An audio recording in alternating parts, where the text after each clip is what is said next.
భారతదేశ తొలి మహిళా ఉపాధ్యాయురాలు సంఘ సంస్కర్త సావిత్రిబాయి పూలే 127వ వర్ధంతి సందర్భంగా విజ్ఞాన వేదిక సేవా సంస్థ ఆధ్వర్యంలో మహిళా ఉపాధ్యాయులను సత్కరించారు. ఈ సందర్భంగా వ్యక్తులు మాట్లాడుతూ సావిత్రిబాయి పూలే బాలికల, మహిళల, శూద్రుల హక్కుల కోసం కుల వ్యవస్థపై పోరాటం చేయడం కాకుండా బాల్య వివాహాలు, సతీ సహనం లాంటి దురాచారాలను వ్యతిరేకిస్తూ మహిళల విద్య కోసం పోరాటం చేసి నేడు మహిళలు అన్ని రంగాల్లో ముందుకు వెళ్లడానికి ఆనాడు ఆమె చేసిన పోరాట ఫలితమే నేడు భారతావనిలో మహిళలు అనుభవిస్తున్న స్వేచ్ఛ, స్వాతంత్ర్యమని నివాళులర్పించారు.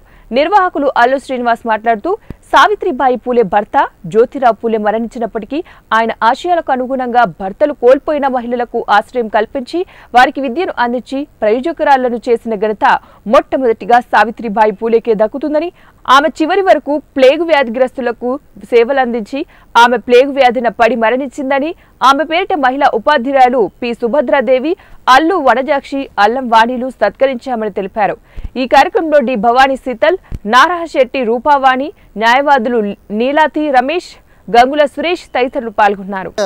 అప్పుడు ప్లేగు వ్యాధిని బారిన పడిన వాళ్ళందరికీ కూడా సత్వర చర్యలు చేసి వాళ్ళ ఆరోగ్యాలు కాపాడటం కోసం ఆవిడ ఆరోగ్యం పాడు చేసుకుని ప్లేగు వ్యాధిని పడి ఆవిడ మరణించడం జరిగింది.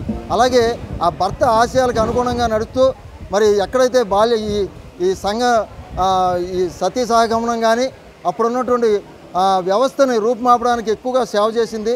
ఇవాళ మా ఉపాధ్యాయులంతా కూడా, మహిళా ఉపాధ్యాయులందరూ కూడా ఆవిడ సేవలను ప్రతి ఒక్కరూ కూడా దేశవ్యాప్తంగా కూడా గుర్తుంచుకోవాలి. ఆయన స్ఫూర్తిగా తీసుకెళ్ళడం జరుగుతుంది.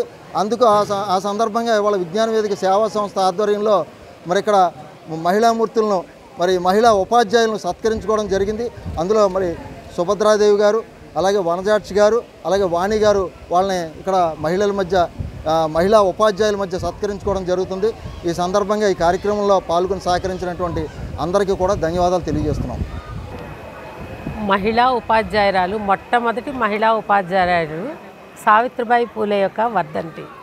ఆమె 1831వ సంవత్సరంలో జనవరి 3వ తారీఖున ఆమె జన్మించింది. జన్మించిన దగ్గర నుంచి కూడా మొదటి నుంచి ఆదర్శమైన భావాలు కలిగిన స్త్రీ. అలాగే ఆ రోజుల్లో వంటింటికి పరిమితైన స్త్రీ జాతిని ఎంతో అభివృద్ధి చెందించాలి అని ఆమె చదువుకొని ఉపాధ్యాయ వృత్తి స్వీకరించింది. ఆమె అంతేకాకుండా నిమ్న జాతి వాళ్ళని అందరికీ కూడా ఆమె భరోసా ఇచ్చి వాళ్ళను కూడా పాఠశాలకు పంపించి వాళ్ళ ఉన్నతికి ఎంతో పాటుపడింది.